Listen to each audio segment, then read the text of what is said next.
Good afternoon, everyone. Let me start by saying that, as I indicated yesterday, I think it's extremely important here in the next couple of months not to have any earth-shaking changes with regard to defense and foreign policy. I think a precipitous drawdown in either Afghanistan or Iraq would be a mistake. I've so said publicly yesterday, and I hope that's precisely where these discussions end up. It's hard not to be really excited about the two new vaccines. Senator Blunt was very much involved in that part of the CARES Act. If you look at the effectiveness of the CARES Act, it has to be one of the most dramatic and effective pieces of legislation ever passed by the Congress. And I would remind everyone that it passed first in the Republican Senate and then was approved on a voice vote by the House. I'm focusing on the next couple of months. We hope to get an omnibus appropriation. I believe the Speaker would like to do that. I would like to do that. Hopefully that will be the view of the administration as well. And of course, we still are confirming well-qualified judges, largely to the district courts at this stage, and we intend to continue doing that as well until the end of the session.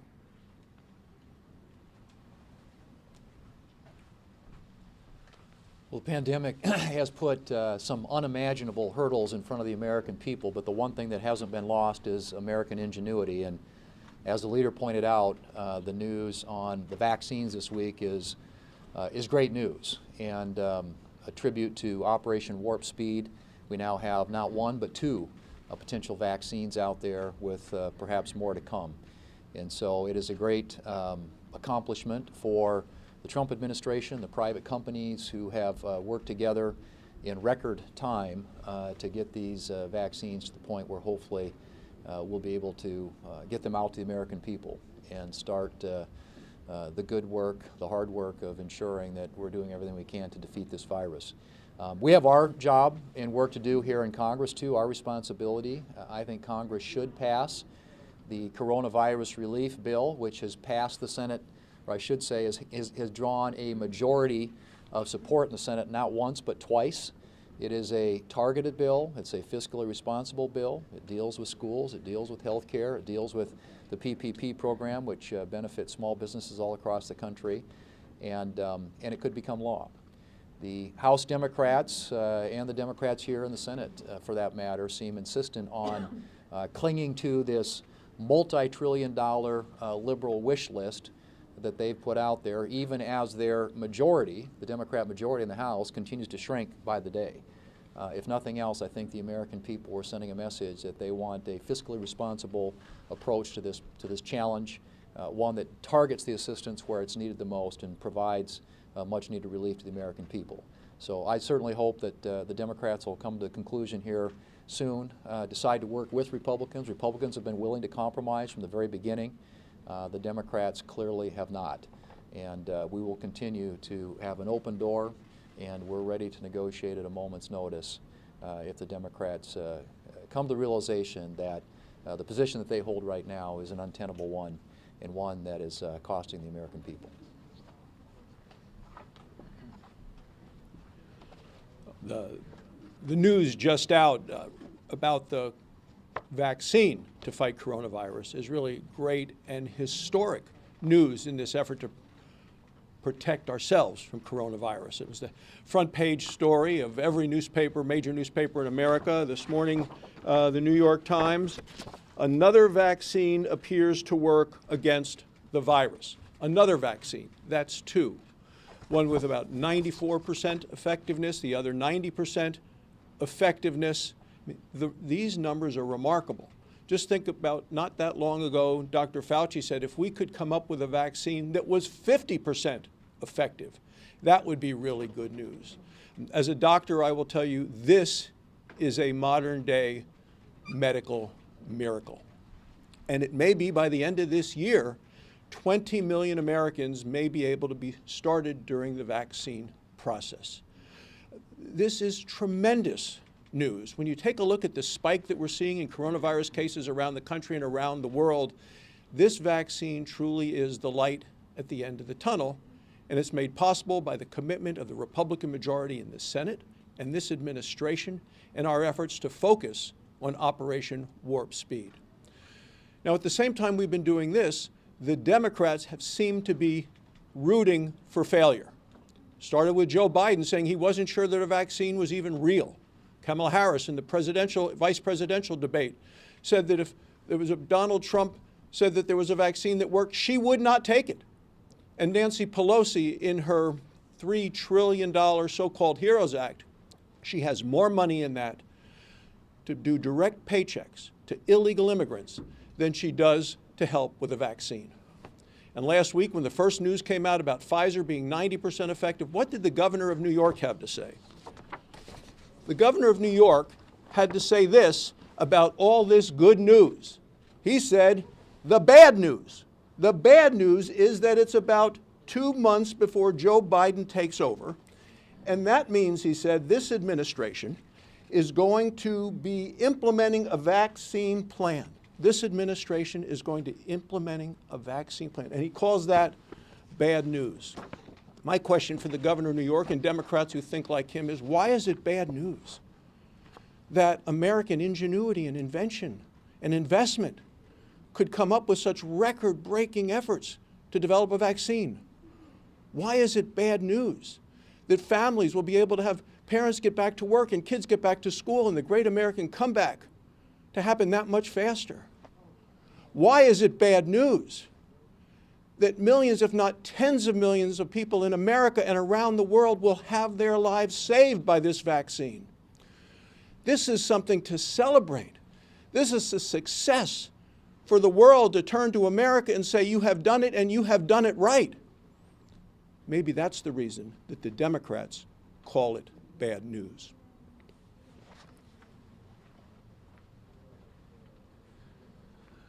Well, I did mention in our conference today that in the matrix of distribution that have been recommended to the governors, and I think the governors are all adopting, that about 15% of the whole population would be included in that: healthcare workers, first responders, people most likely to be at the highest risk if they got the vaccine.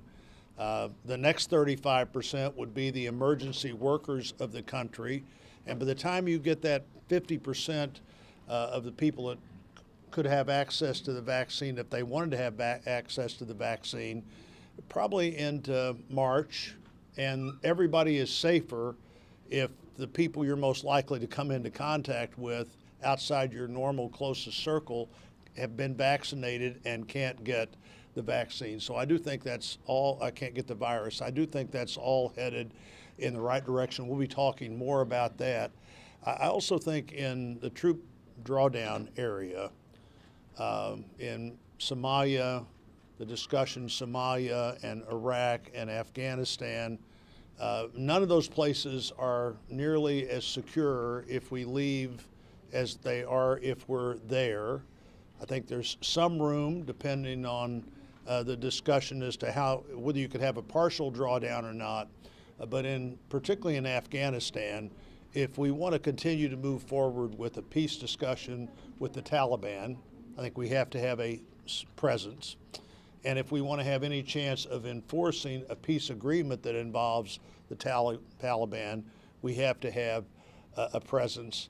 And I hope we're looking carefully at the number that you'd have to have for that presence to be meaningful in those 3 places and anywhere else in the world that we're thinking about repositioning. All of these things have significant long-term consequences, and my advice would be to remember that an American presence does matter, and it does make a difference, and it has made a difference, and none of those places would be safe if we aren't there as they are if we are there.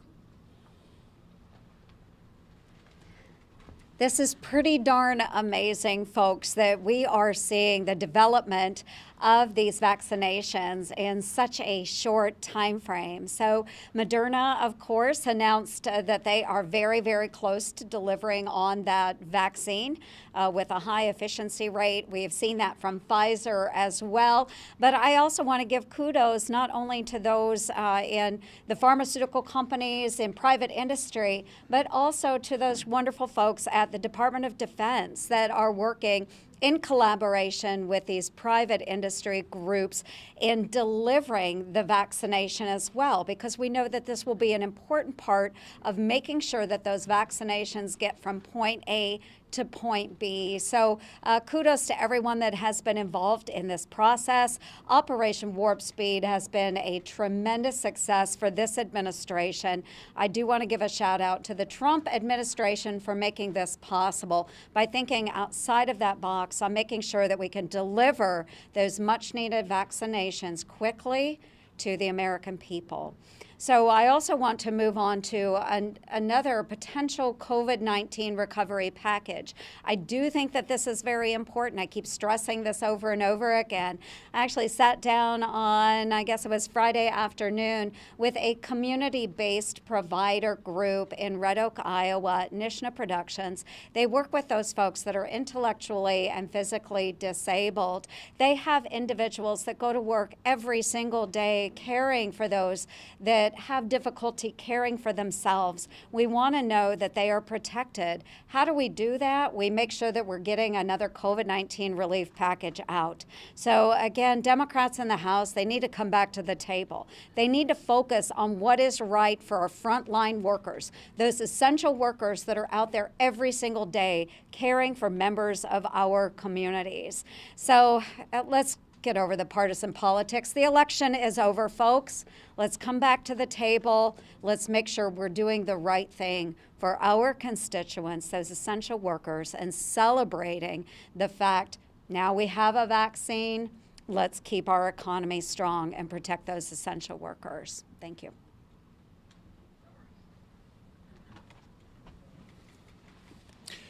I too want to celebrate American ingenuity and recognize the achievements of these two pharmaceutical companies that recently announced the development of, it appears, highly effective vaccines to the COVID-19 virus.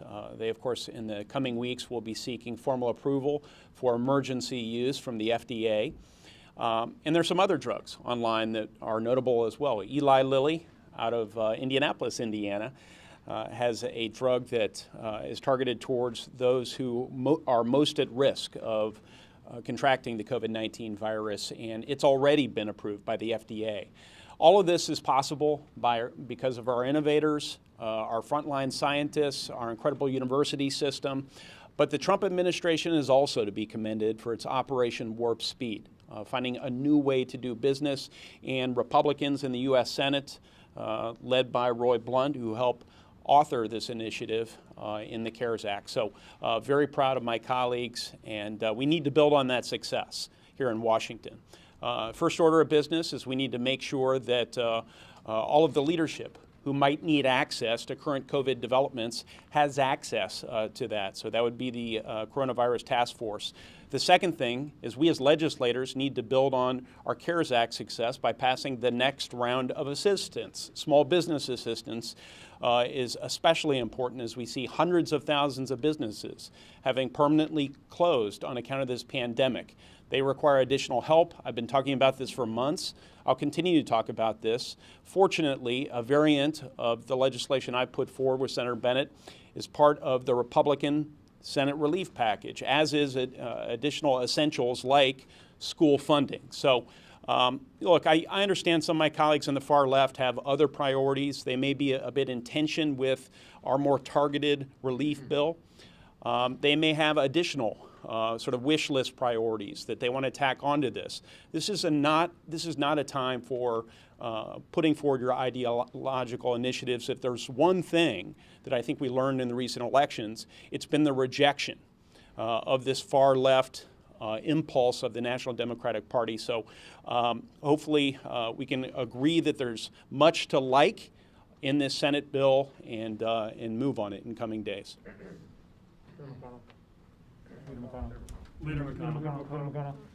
You've long been concerned about federal intervention in elections that are being administered by the state. So do you have any concerns about the Senate Judiciary Chairman, a member of your conference, reaching out to key officials in these states to raise concerns and questions about how mail-in voting is being conducted?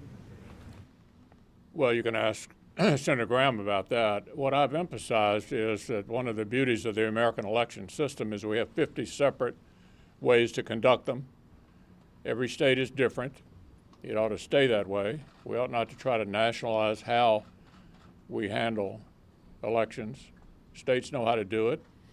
One of the great success stories of the current administration is you've noticed you've all not been writing about foreign intervention. The dramatic improvement from 2016 under the Obama administration to 2020 under the Trump administration, the coordination between Homeland Security and secretaries of state in charge of conducting elections all around the country. I know when things don't happen, they tend not to make a headline, but no indication any foreign intervention succeeded. The elections were smoothly conducted, but the decision as to how the elections end happened in 50 different places. So next we're going to see election certification in the states that are still close and in doubt, in Georgia, in Pennsylvania, in Michigan, in Nevada. Once those certifications occur, if they occur, based upon litigation that's being tried at various places, those will be final. The Electoral College will meet in December, and the inauguration will be on January 20th. How is it not time for the GSA to ascertain Joe Biden? A lot of these lawsuits have been failing. The votes are, Biden's won with more votes than Trump did in some of these states 4 years ago. How is it not time for the GSA to say, allow him to transition and ascertain? I hate to give you the same answer again, but in all of these presidential elections, we go through this process. There's a way to deal with disputes. It's called the courts. And the courts in the various states are dealing with whatever disputes there are, whatever evidence may be provided. And we're going to have an orderly transfer from this administration to the next one. What we all say about it is frankly irrelevant. All of this will happen, as I laid out a minute ago to Manu's question. All of it will happen right on time, and we'll swear in the next administration on January 20th. Mr. Leader, is your pessimism on COVID relief based on actual conversations you've had with Democrats or simply on their public statements? And then secondly, it seems like you are going to take the lead back from Secretary Mnuchin. Are you going to now talk to Speaker Pelosi, and does President-elect Biden have a role in shaping it during the lame duck? Well, first, I'm based on what I'm seeing publicly because we've had no private discussions about this. And it looks to me like the Speaker, the Democratic leader of the Senate, and former Vice President Biden all have the view that $2.5 trillion are nothing. I share the view of my colleagues that have been expressed here, is that a more narrowly targeted proposal, such as we laid out in September and October here in the Senate, deals with the actual problem. As some of you may or may not have noticed, revenues at the state level are basically up almost everywhere.